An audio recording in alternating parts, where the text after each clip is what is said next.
Muy buenas tardes a todos. En nombre de Good Médica, institución con más de 25 años de experiencia, nuestra práctica está dedicada exclusivamente a la prevención, el diagnóstico y tratamiento integral de las enfermedades gastrointestinales. Damos la bienvenida a este webinar para pacientes, reflujo gastroesofágico, lo que debemos saber. Vamos a dar inicio.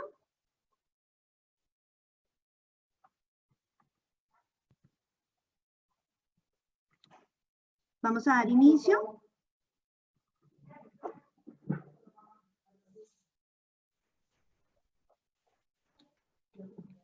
Todas las preguntas que surjan durante la charla las pueden dejar en el chat, quienes estén conectados por Zoom o en el espacio de los comentarios del post, quienes nos sigan por Facebook. Las recopilaremos y al final tendremos una sesión de preguntas que será moderada por la doctora Adriana Bonilla, gerente médica de nuestra institución. Agradecemos cerrar micrófonos. Tengo el gusto de presentar a la doctora Laura Moya, gastroenteróloga del Instituto Good Médica, especialista en gastroenterología y endoscopia digestiva de la Universidad del Rosario, especialista en medicina interna de la Universidad del Bosque, médico cirujano también de la Universidad del Bosque. Doctora, es un gusto tenerla. Bienvenida.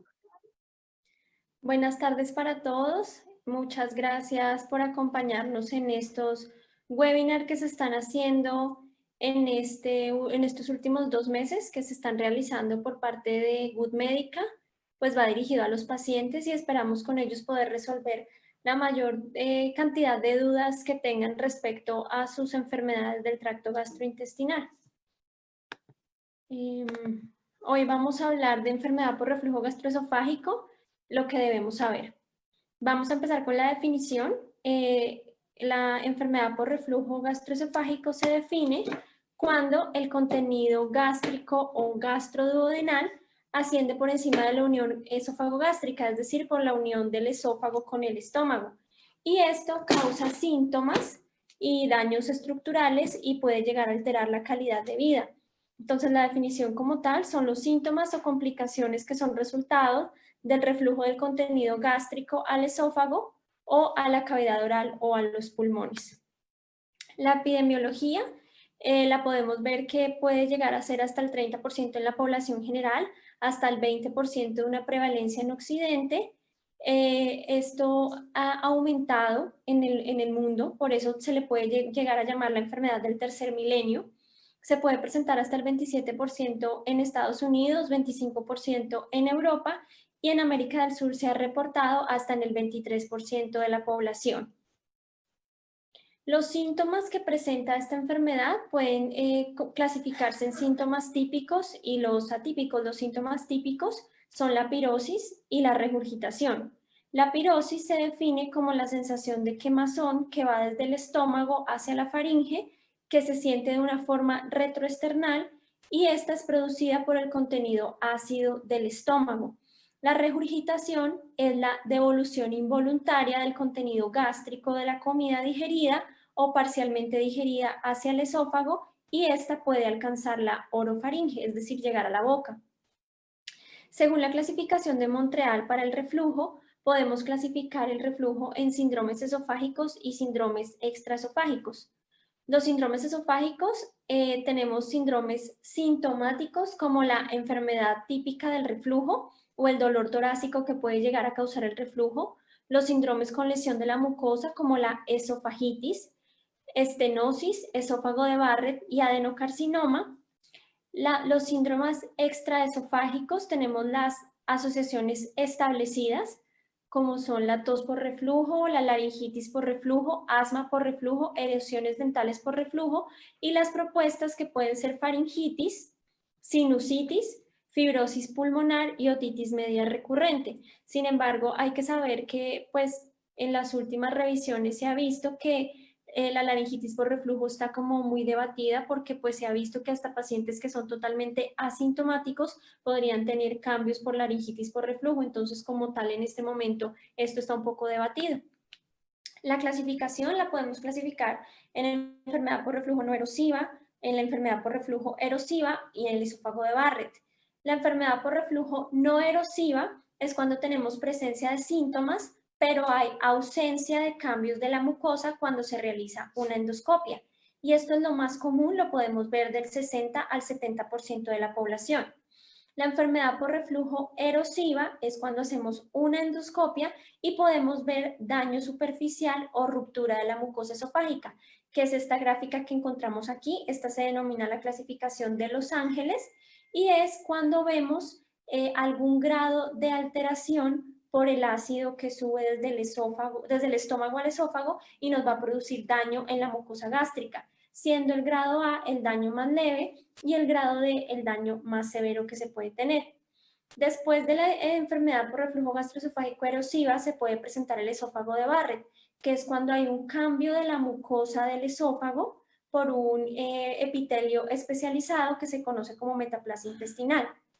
Tenemos que saber que no existe una correlación entre la intensidad de los síntomas y el grado de la lesión de la mucosa esofágica, porque tenemos muchos casos de pacientes que son muy sintomáticos y la endoscopia puede ser totalmente normal, y en cambio pacientes que no presentan ningún síntoma y pueden estar con una esofagitis grado C o grado D.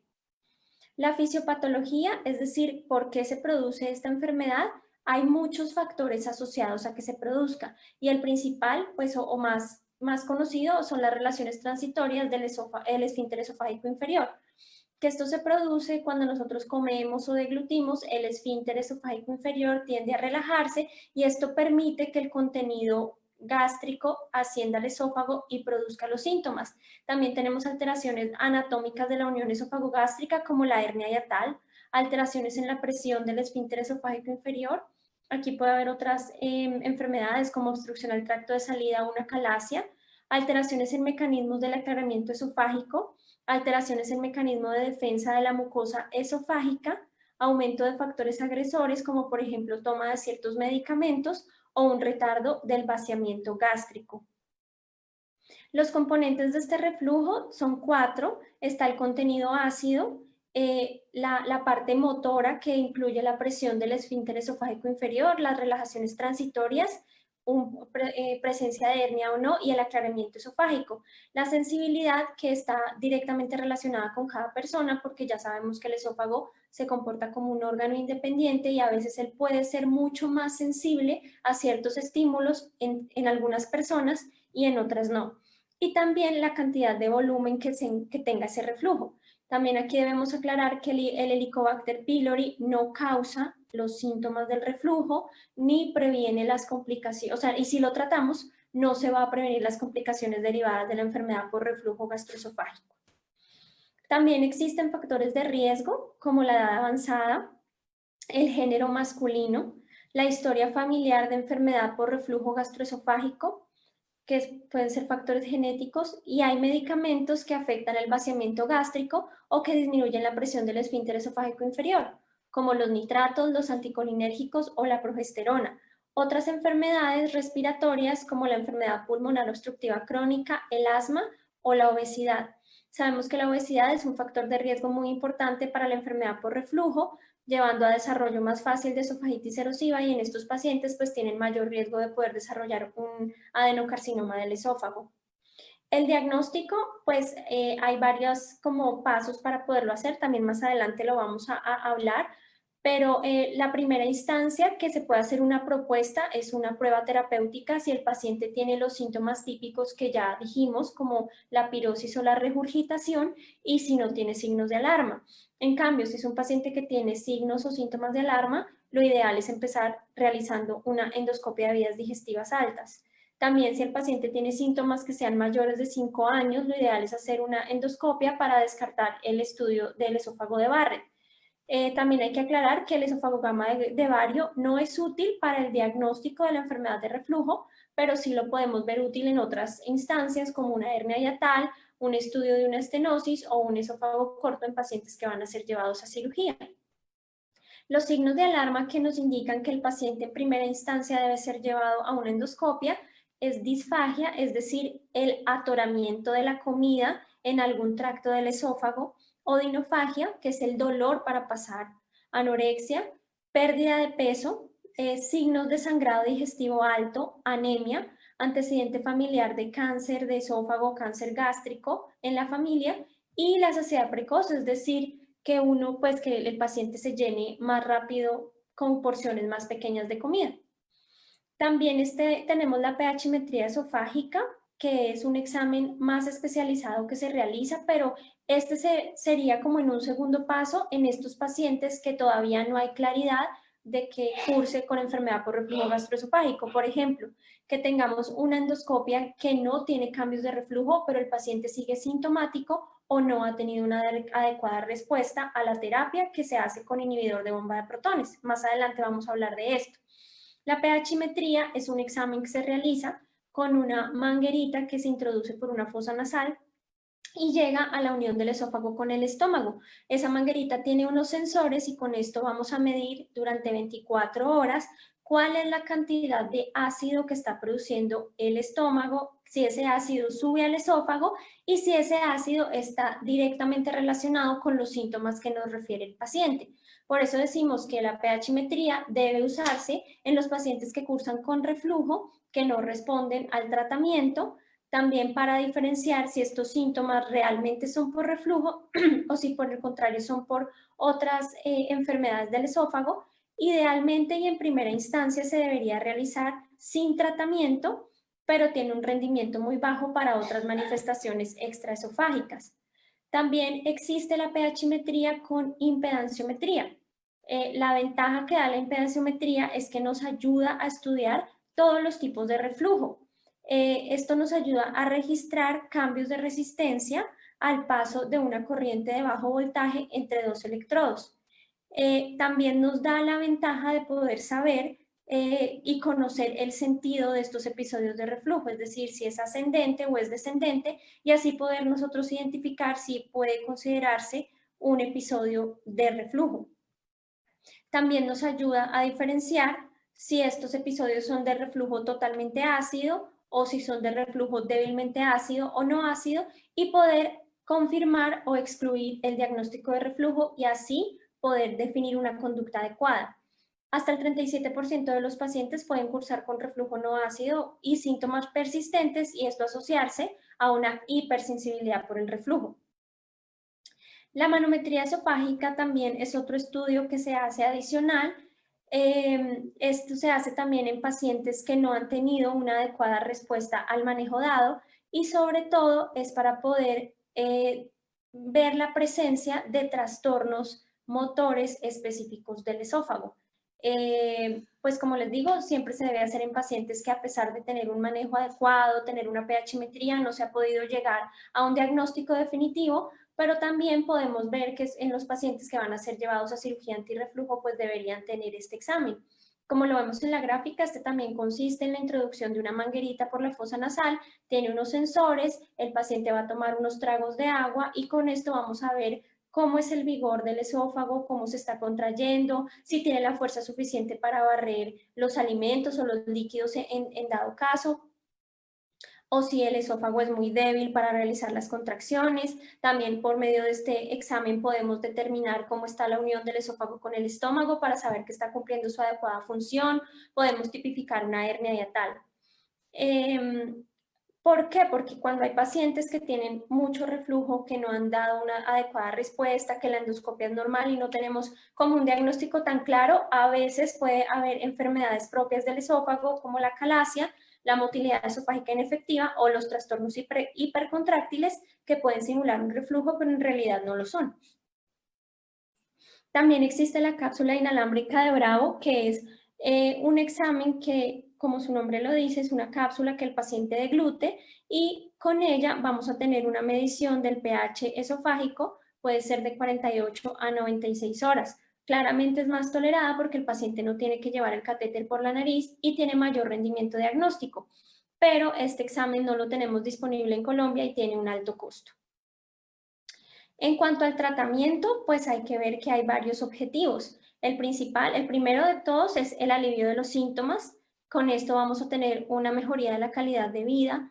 También es muy importante ayudar a la cicatrización de las lesiones de la mucosa. Hay que prevenir la recurrencia y prevenir el desarrollo de las complicaciones.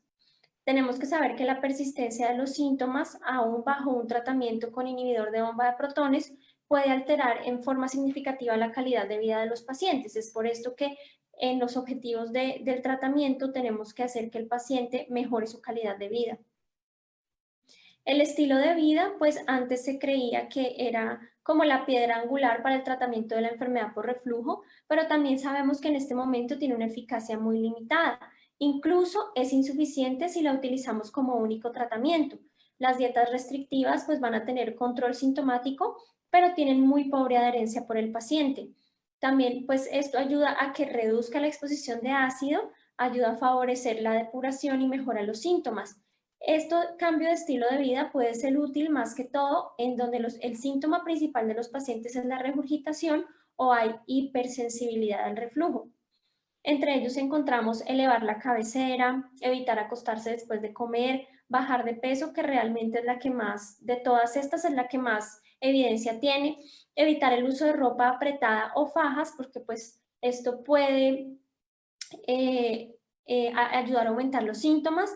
Hay otros alimentos como las mentas, el chocolate, las bebidas carbonatadas y con cafeína, las harinas, el alcohol, tabaco y algunos condimentos, que en algunos pacientes sí puede aumentar los síntomas y muchos pacientes identifican cuál es ese tipo de alimento que les puede causar los síntomas, pero no es controversial también. Por eso se dice que antes se decía que era la piedra angular, pero ahora esto está interrogado. La obesidad, como les dije, es el único factor de riesgo que al reducir de peso, en realidad puede disminuir hasta el 40% de los pacientes con enfermedad por reflujo. Los antiácidos o los alginatos van a producir un alivio transitorio de los síntomas. Estos pueden ser útiles cuando el paciente tiene síntomas repentinos u ocasionales, pero no se recomienda como tratamiento único, tampoco es un tratamiento de primera línea.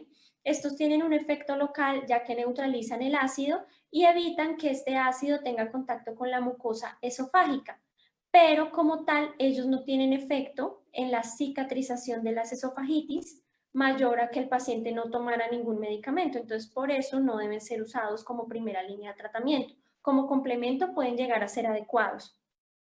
El sucralfato es otro medicamento que pues se ha propuesto como tal para el tratamiento para el reflujo, pero este no tiene ninguna evidencia en que sea superior al placebo. Este no está recomendado porque no tiene efecto para cicatrización de la mucosa. No puede ser recomendado de tratamiento para el reflujo. Este actúa como un agente protector de la mucosa que bloquea la difusión de ácido e inhibe la acción erosiva de algunas enzimas como pepsina y bilis. Los antagonistas de la histamina, como la ranitidina, que pues todos conocemos, ellos pueden llegar a tener pues un efecto cicatrizante, pueden ser más efectivos que los antiácidos y el sucralfato, pero no van a tener el efecto como los inhibidores de bomba de protones, por eso no deben usarse en esofagitis grave. Y otra desventaja que tienen ellos es que no pueden usarse por periodos prolongados, ya que se produce tolerancia a su efecto y pues van a producir disminución en su efectividad. Pueden disminuir la producción de ácido gástrico, tener mejoría sintomática, pueden ayudar a la cicatrización de la mucosa, pero esto sería en pacientes con esofagitis leve y el efecto es muy insuficiente en la esofagitis grave y tienen un efecto de duración breve si lo comparamos con los inhibidores de bomba de protones. Y llegamos a los inhibidores de bomba de protones, el conocido omeprazol o esomeprazol y sus derivados. Estos son los medicamentos más efectivos que existen pues ahora en nuestro mercado para tener un control adecuado de los síntomas. Es uno de los más efectivos, tiene control tanto en pirosis como en regurgitación, puede tener control de los síntomas nocturnos y es el medicamento de elección para los pacientes que cursan con enfermedad por reflujo gastroesofágica erosiva. Ellos van a producir mayor supresión ácida, mayor eficacia para el control sintomático y cicatrización de la mucosa. Tienen alivio sintomático y completo hasta 2 veces más rápido que los anti-H2. Los inhibidores de bomba de protones, pues como su nombre lo indica, van a actuar directamente sobre las bombas productoras de ácido en las células parietales del estómago. Como les venía diciendo, pues son superiores al placebo, a los proquinéticos, al sucralfato y a los otros antiácidos de los cuales ya hablamos. También previenen las recaídas como administración a largo plazo, pueden tener control para el control del reflujo nocturno, pueden tener control de pirosis, mejoran la calidad del sueño de los pacientes y asimismo la productividad laboral y funcional. Pues estos van a curar la esofagitis, previenen las complicaciones, van a tener remisión, en los pacientes se va a observar remisión clínica y endoscópica. La curación de la esofagitis a las 8 semanas puede haber curación de la esofagitis en los grados A y B y hasta el 80% de curación en las esofagitis C y D.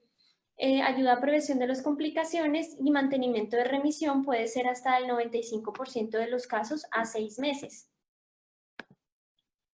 Todos los inhibidores de bomba de protones son efectivos para curar la esofagitis si se administran a una dosis estándar. La potencia de supresión ácida puede tener efecto sobre el pH intragástrico en un promedio y en 24 horas que puede variar. Aquí pues nosotros sabemos que nuestros pacientes siempre tienen esta duda de saber cuál es el mejor tipo de inhibidor de bomba de protones que deben usar. Nosotros pues podemos usar varios tipos de ellos que tenemos disponibles, como el esomeprazol, el omeprazol solo, el lansoprazol, el esomeprazol. Aquí vemos que el omeprazol equivale como a una potencia de 1. El esomeprazol tiende a ser un poco más eficaz en 1.6 y el lansoprazol y el pantoprazol son menos eficaces. El rabeprazol, que es uno que no tenemos disponible en Colombia, pues el que tiene mayor efectividad. Existen también factores de riesgo para que no haya mejoría con el uso de inhibidor de bomba de protones. Por ejemplo, que el paciente ya tenga una larga duración de la enfermedad, que curse con hernia hiatal, que curse con síntomas extraesofágicos, la falta de adherencia al tratamiento, los trastornos de motilidad esofágica asociados, como ya los describimos, u otros trastornos funcionales. Sabemos que hasta el 50% de los pacientes toman los inhibidores de bomba de protones de forma incorrecta. Entonces, cabe resaltar que debe ser de 30 a 60 minutos antes de las comidas. Puede ser antes del desayuno o antes de la cena, porque es el momento donde más bombas productoras de ácido están activas y es el momento en que el medicamento debe tomarse. Y al modificar esta toma de medicamento, hasta el 15% de los pacientes pueden mejorar. ¿Hay riesgos potenciales asociados al uso de inhibidor de bomba de protones? Sí los hay, porque como tal son medicamentos y pues todos los medicamentos tienden a tener algún efecto adicional, pero en general son medicamentos seguros y tienen un riesgo de eventos, reacción adversa medicamentosa menor al 2%. Hay muchos interrogantes y también es otra de las preguntas con las cuales los pacientes nos llegan a nuestra consulta, que si produce cáncer, que si produce Alzheimer, o qué otros, o daño renal, son las principales preguntas que ellos nos hacen. Nosotros sabemos que si el paciente es mayor de 65 años, puede tener, es como un factor de riesgo para que hayan infecciones por algunos patógenos como el Clostridium difficile, Salmonella o Campylobacter. La osteoporosis es otro de los factores de riesgo porque pues en algunos reportes se habló que podía haber fractura de cadera, pero sabemos que la osteoporosis es multifactorial, es decir, hay muchos otros factores de riesgo asociados a que esto pueda pasar y como tal los inhibidores de bomba de protones pues no es que vayan a producir directamente osteoporosis. A cortos periodos sí se ha podido demostrar que pueden cursar casos de neumonía adquirida en la comunidad y ya sabemos que pues no interacciona con otros fármacos como el clopidogrel y esto así no aumenta el riesgo cardiovascular.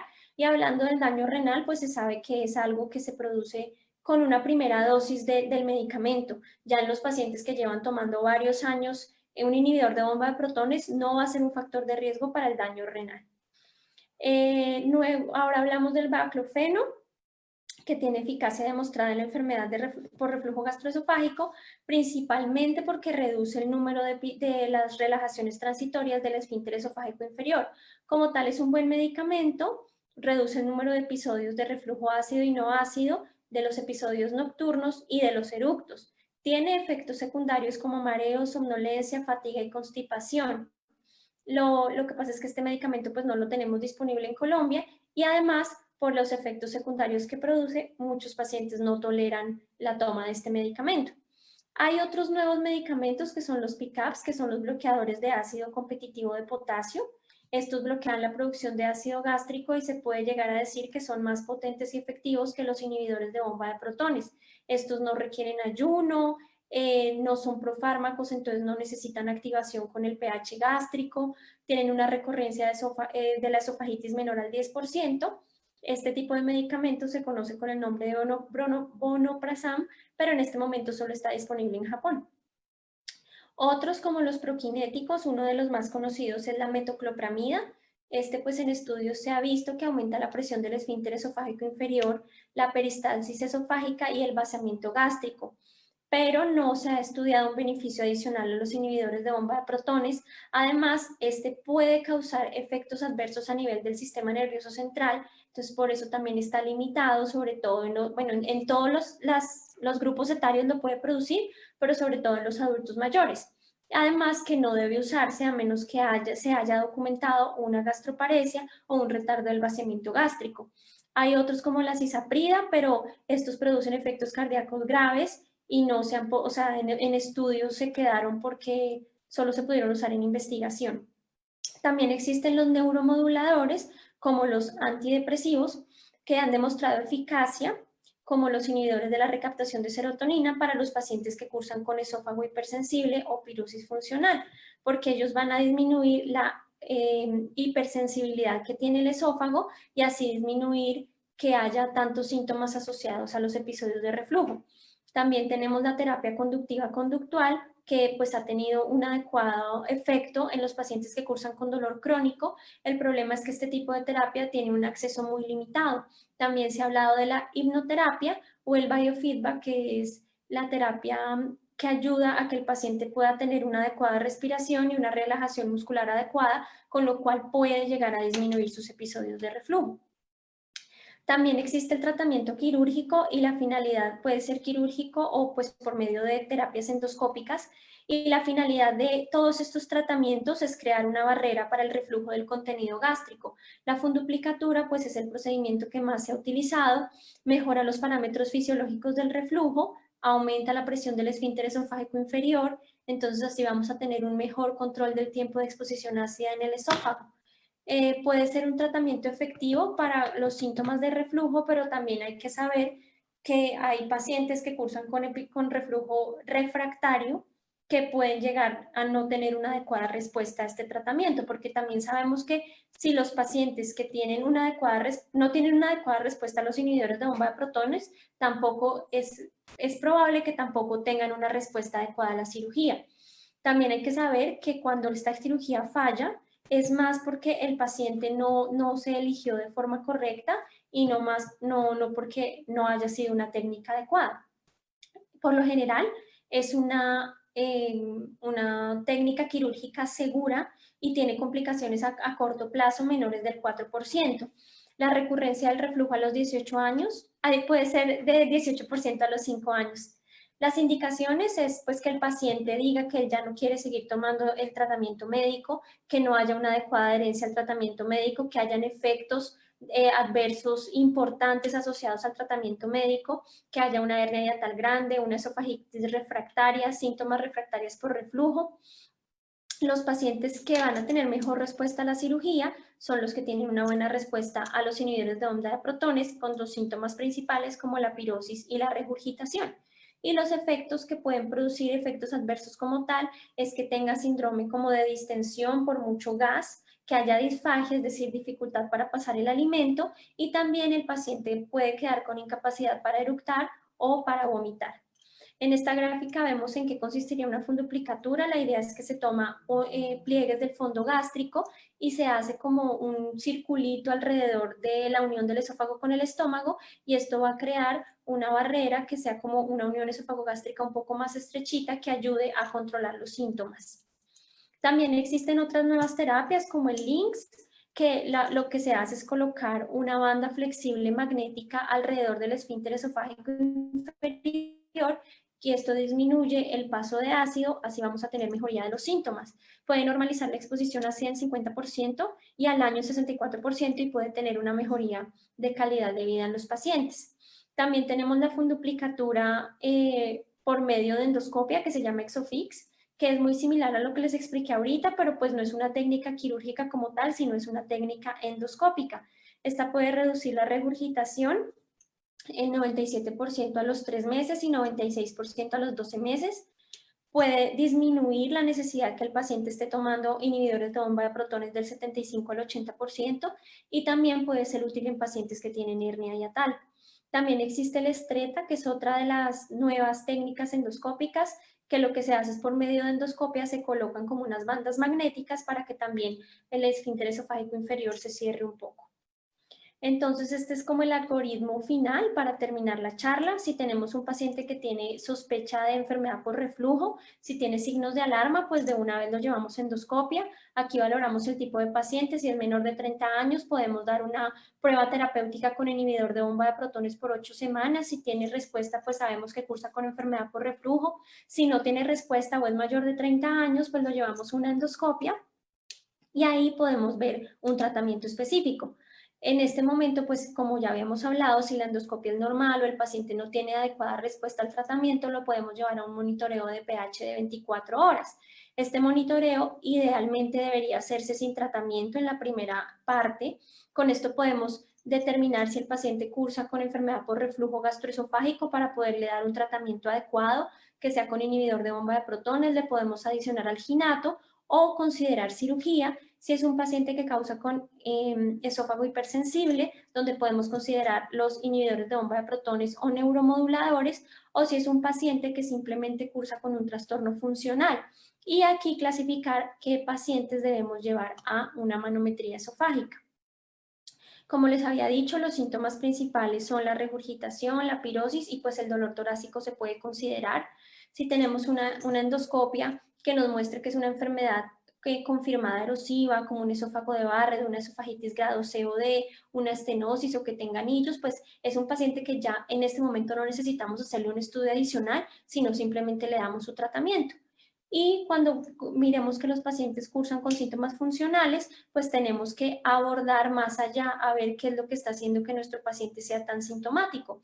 Puede ser una pirosis funcional o que curse con trastorno de pánico, un colon irritable, hipervigilancia, depresión, dolor torácico no cardiogénico, enfermedades coronarias o eructos supragástricos. Y cuando ya vamos con un paciente que a pesar de haberle hecho todos los exámenes y sigue siendo persistente y no mejora, podemos ver que el paciente tiene una enfermedad por reflujo refractario y en este momento considerar la decisión de hacerle una pH-metría con tratamiento para ver si el paciente cursa con reflujo ácido persistente para poderle ajustar la dosis del tratamiento o considerar cirugía, si realmente es un reflujo por hipersensibilidad o un trastorno funcional como tal. Y pues eso era lo que quería decirles hoy. Muchas gracias por su atención. Espero que con esta charla hayan podido resolver dudas y los esperamos en nuestro próximo webinar. Gracias. Pues gracias. A todos. Mi nombre es Adriana Bonilla, yo soy la gerente médica del Instituto Gut Médica. Vamos a pasar a las preguntas que le han dejado a la doctora Laura. Doctora Laura, muchísimas gracias por tan excelente exposición. Muchas gracias. El reflujo gastroesofágico, pues obviamente en una institución como la nuestra es uno de los primeros diagnósticos en nuestros pacientes. Usted ha hablado mucho de regurgitación y pirosis. Muy importante pues que nuestros pacientes sepan diferenciar los síntomas y el dolor torácico del reflujo. En cuanto a la regurgitación, la pirosis y el dolor torácico, quisiera que nos aclarara cuál es la diferencia entre esos términos, doctora, por favor. Ok, la pirosis como tal es la sensación de ardor o dolor que se siente como en la mitad del pecho y detrás del esternón, que es ese huesito que tenemos acá. La regurgitación es cuando ya se siente que asciende contenido gástrico, que puede ser con restos alimentarios y puede llegar a la parte superior del esófago y hasta la boca. Es ese contenido ácido que se devuelve. Ya como tal, para poder hacer un diagnóstico de un dolor torácico no cardiogénico, en primera instancia hay que descartar que el paciente no tenga problemas coronarios, un infarto, un síndrome coronario agudo. Cuando todo eso se descarte es el momento en que empezamos a estudiar si ese dolor tiene que ver con el esófago. Gracias, doctora. Hay algo muy importante que yo quisiera recalcar y es que los pacientes muchas veces no mejoran de sus síntomas porque no se toman adecuadamente lo que usted pues tanto repitió con respecto a los IVPs. Los IVPs que son los inhibidores de la bomba de protones como el esomeprazol, el lansoprazol y todo, lansoprazol y todos los medicamentos que la doctora pues mencionó. ¿Cuál es la indicación exacta para la toma de estos medicamentos? La indicación exacta es que sea de 30 a 60 minutos antes de la ingesta de alimentos. Depende de la indicación médica que se le ha dado al paciente, si se va a tomar una sola vez al día o 2 veces al día. Si es una sola vez al día, de 30 a 60 minutos antes del desayuno. Si ya es una doble dosis, pues hay que hacerlo también antes de la última comida que, pues, redundantemente que coma el paciente. Pero, ¿y si el paciente no come después de los 30 a los 60 minutos, se pierde el efecto del medicamento? No se pierde, porque igual el paciente no va a consumir otro alimento después, pero lo ideal es que siempre sea antes, pues, de lo último que coma, así sea unas galletas, porque hay pacientes que dicen que en la noche casi no comen, pero a veces habrá algo que se comen antes de dormir. Entonces, antes de ese algo es que deben tomarse el medicamento. Y en el desayuno, muchas veces los pacientes, pues es muy difícil calcular que uno se tome un medicamento y pueda desayunar a los 30 o 60 minutos. ¿Pasa algo si se toma el medicamento y desayuna a la hora y media? Pues lo que ha demostrado los estudios es que ese es el tiempo estándar donde se van a activar más bombas productoras de ácido. Como el paciente sigue en ayuno, pues hay bombas de ácido que van a estar activas, pero lo ideal sería en este periodo de tiempo recomendado. Gracias, doctora. Sí, eso para recalcar que los pacientes no nos tomamos los medicamentos de forma adecuada y esa es la primera falla terapéutica en el manejo y en la causa de que el reflujo no mejore. En los inhibidores de la bomba de protón, específicamente el esomeprazol, es el medicamento pues, más formulado en el mundo, y formulado y autoformulado. Entonces, porque muchos pacientes aquí, por ejemplo, me preguntan que si hay dolor en la boca del estómago o dolor retroesternal en cualquier momento del día y no se toma crónicamente los inhibidores de la bomba de protones, que si se puede tomar uno de estos medicamentos para mejorar esos síntomas. No sería lo ideal. Digamos, en este caso, cuando son síntomas aislados, podría complementarse con la terapia con alginato, como lo nombramos, porque la dosis ideal del medicamento es que sea desayuno y cena. Y si hay síntomas asociados en el resto del día, se puede complementar el tratamiento con un medicamento como los alginatos. Doctora, ¿el reflujo produce disfonía? O sea, un cambio en la voz, como ronquera, ¿puede ser uno de los síntomas del reflujo? Puede ser, pero tendría que ser una enfermedad muy severa. Muchas veces cuando se hacen todos los estudios para saber si la disfonía está realmente causada por el reflujo, no se llega a esta conclusión. Por eso es tan importante hacer los exámenes completos para no como echarle la culpa de muchos síntomas al reflujo y estar tomando medicamentos de forma crónica que no van a curar el síntoma que está refiriendo el paciente. Usted habló de que toca tomar para saber que uno tiene reflujo antes de hacer una endoscopia por 8 semanas el medicamento. Si no mejora con el medicamento, ¿cuáles serían esa indicación de esa endoscopia o cuáles serían los signos o síntomas de alarma para hacer una endoscopia antes de iniciar los inhibidores de las bombas de protones? Los síntomas de alarma es que un paciente haya perdido peso, que tenga evidencia de sangrado del tracto gastrointestinal, que tenga anemia, que tenga antecedente de cáncer gástrico en la familia, que tenga saciedad precoz, es decir, que se llene muy fácil, que tenga disfagia, dolor, que se le tranque la comida al pasar, o que tenga odinofagia, que es este dolor para pasar los alimentos.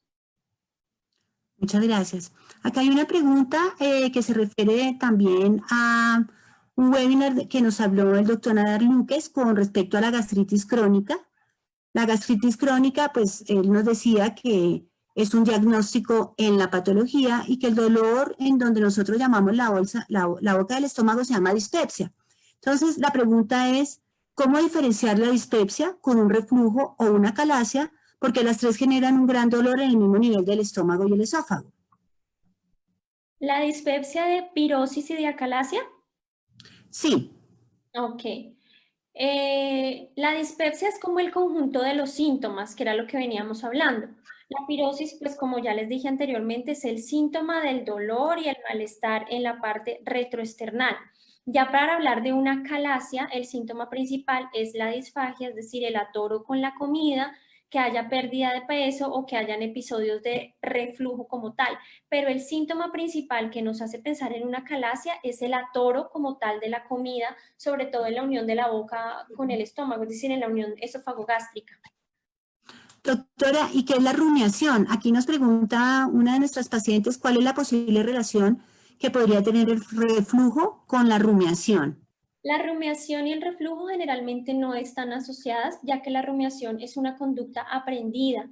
La rumiación hay que diferenciarla, pues porque también como tal el paciente puede confundirlo con reflujo, pero la rumiación se caracteriza porque hay devolución voluntaria de contenido alimentario, pero es un contenido alimentario no digerido, sino que es lo que el paciente ha masticado y ha deglutido o tragado, que se devuelve nuevamente a la boca. Esto es lo que se conoce como rumiación. Y pues para poder hacer el diagnóstico de rumiación se necesitan exámenes especializados. Por medio de una endoscopia no podemos llegar a este diagnóstico. Muchas gracias. ¿Es más posible el reflujo teniendo una hernia hiatal? Sí, la hernia hiatal es un factor de riesgo confirmado para que el paciente curse con enfermedad por reflujo gastroesofágico. Perfecto. Hablábamos de los efectos secundarios del uso del esomeprazol. ¿Por cuánto tiempo un paciente puede tomar esomeprazol? ¿O el reflujo se mejora después de un tiempo y puede suspender los inhibidores de las bombas de protones? En muchos casos sí es posible suspender el tratamiento. En otros casos lo que hacemos es que el paciente lo tome día de por medio, 2 o 3 veces a la semana o según la necesidad del paciente. Lo ideal es tomarlo por un tiempo determinado mientras se logra, en el caso de la enfermedad por reflujo gastroesofágico, mientras se logra la curación de la mucosa. De ahí en adelante ya sería como más de manera sintomática de que el paciente vaya requiriendo la dosis en el transcurso de la semana. Muchas gracias. Hay una pregunta muy especializada de alguno de nuestros pacientes. Dice, ¿cuál es el tratamiento más efectivo en la esofagitis por hipersensibilidad con reflujo no ácido? ¿Qué es el reflujo no ácido, doctora? El reflujo no ácido es cuando se comprueba que el pH de lo que refluye, es decir, de ese contenido, está por encima de 4, ¿sí? Para poder hacer un diagnóstico de hipersensibilidad por reflujo tenemos que tener una pHmetría con una manometría, con una impedanciometría, perdón, donde tenemos un tiempo de exposición ácida, puede ser normal, y asociación sintomática positiva, es decir, que los síntomas que refiere el paciente están asociados a ese reflujo ácido que no está por un pH debajo de 4. En este momento es cuando se tienen que estudiar otras causas o otras enfermedades que el paciente esté cursando, como lo vimos en la última diapositiva, que puede ser un trastorno de hipersensibilidad, un trastorno de pánico, depresión, ansiedad. Entonces, en este caso es que se recomiendan los neuromoduladores, que pueden ser antidepresivos o la terapia conductiva conductual. Perfecto, muchas gracias. ¿Qué recomendaría usted para un paciente que requiere una cirugía para reflujo? ¿Cuáles serían los pasos previos y qué tipo de características debe tener ese cirujano que haga esa cirugía? Los pasos previos es hacer un adecuado como algoritmo del diagnóstico del paciente, hacer los pasos, pues mirar que el paciente tenga respuesta o no respuesta al inhibidor de bomba de protones, hacer una endoscopia donde veamos que el paciente no tiene otros factores como por ejemplo la hernia hiatal de la que ya se habló, confirmar que el paciente curse con enfermedad por reflujo gastroesofágico y descartar otros trastornos funcionales por medio de la manometría. La manometría es un paso indispensable que se debe hacer en todo paciente que va a ser llevado a una cirugía por reflujo.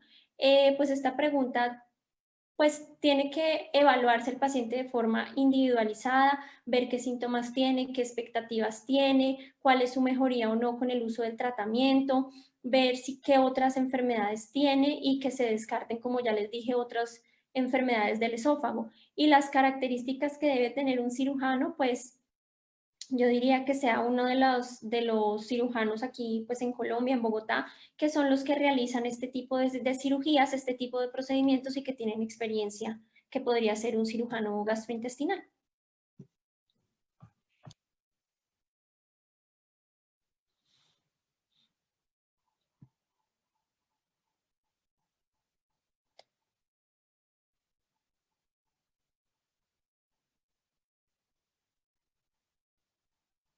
¿Aló?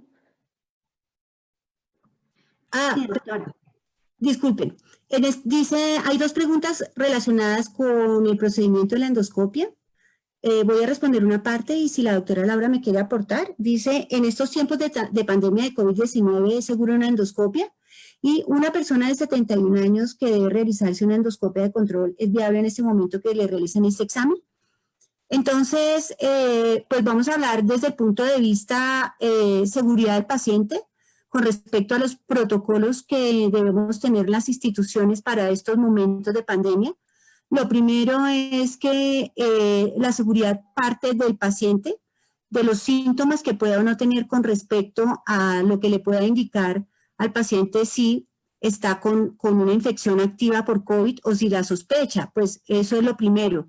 La seguridad es que no haya síntomas, que no haya un contacto estrecho con alguna persona, que contacto estrecho es que haya estado pues cercano a alguien positivo para COVID por más de 15 minutos y sin elementos de protección o de seguridad. Entonces, todo parte de una encuesta que nosotros en nuestra institución primero hacemos para cada paciente para poder asignar una cita. Al llegar a la institución también hay otro filtro en donde se toma la temperatura, se hace limpieza de zapatos y se vuelve a hacer la encuesta para saber que de parte del paciente que está llegando, pues se minimice el riesgo de que haya alguna infección activa en él o en su familia. De parte de la institución,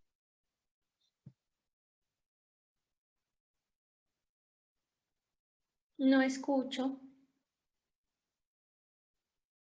se está cerrando el micrófono solito. ¿Hasta dónde escuchaste? ¿Hasta dónde escuchó, doctora? Por parte de la institución. Ok, gracias. Por parte de la institución, entonces lo más importante es que los protocolos de bioseguridad pues se cumplan, que todas las personas que atienden a nuestros pacientes tengan todos sus elementos de protección y que todas las áreas, superficies y toda la institución en general cumpla con todos los lineamientos para minimizar el riesgo de un contagio con COVID. El COVID se puede contagiar en cualquier parte. Obviamente, cuando se va a una institución de salud, pues, o a una institución que está visitada por más personas, como un supermercado o como a un centro comercial, pues hay mayor riesgo independientemente de las medidas de seguridad. Sin embargo, cuando una institución como la nuestra cumple con las medidas de seguridad y en este momento que se están implementando la presión negativa en las salas, pues el riesgo se minimiza. La presión negativa del aire para estos tiempos es que haya un recambio del aire que garantice que los aerosoles que se dan en las endoscopias pues sean removidos y que el riesgo para el paciente que ingresa sea minimizado. También parte de que el examen sea urgente. En esta época no debemos hacernos nada que no sea urgente, nada que no sea prioritario y nada que no sea necesario.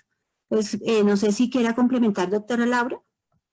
De acuerdo con usted, doctora, pues en este momento, sobre todo esa pregunta dirigida a la paciente de 73 años, si no tiene signos de alarma y no es algo que sea prioritario, si es simplemente una endoscopia de control, probablemente no sea el mejor momento para realizar el examen. Perfecto. Disculpen, voy a pasar a las preguntas de Face. El lansoprazol Si es un medicamento adecuado para el reflujo, la doctora Laura pues ya lo mencionó dentro del listado de los medicamentos de los IVPs. ¿Por cuánto tiempo se puede tomar los inhibidores de las bombas de protones? Doctora Laura, ¿por cuánto tiempo con seguridad puede haber el máximo tiempo posible o no hay un tiempo límite?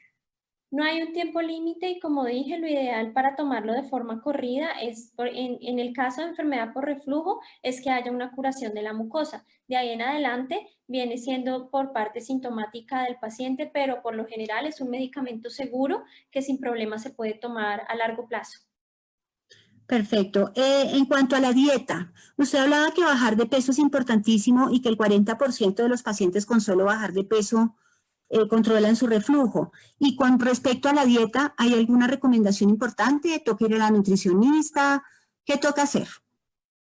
Lo del hasta el 40% quiere decir que los pacientes tienen mejoría, pero como tal que sea el tratamiento de primera línea y que sea el único tratamiento para mejorar el reflujo, no lo es. Es un factor adicional que se suma al resto de terapias para poder mejorar el reflujo. En cuanto a la dieta, podrían asistir a una nutricionista, está muy bien asesorarse, pues porque este manejo debe ser multifactorial, pero sin embargo las recomendaciones pues sí es cada paciente debe poder identificar cuáles son los alimentos que le causan más la acidez y no, porque sabemos que hay pacientes que dicen que pueden tomar tinto y no les pasa nada, pero por ejemplo el ají o una empanada, que es una comida grasosa y copiosa, pues siempre le va a producir síntomas. Entonces, hay listas de alimentos que sí están comprobados que producen reflujo, pero cada paciente debe identificar qué es lo que más le produce síntomas. Bueno, doctora, muchísimas gracias. Hemos pues leído la mayoría de las preguntas. Hay otras preguntas que se refieren a otras patologías. Ha sido pues una excelente charla. Nuevamente, muchísimas gracias. Vamos a continuar nuestro webinar con hígado graso. Dentro de 8 días, pues los esperamos. En nuestra institución, como les decíamos, estamos prestando ahorita pues nuestros servicios de manera virtual y presencial. Y pues estamos para servirlos. Les deseo una feliz noche, cuidémonos mucho y que Dios nos bendiga. Muchísimas gracias. Muchas gracias, hasta luego.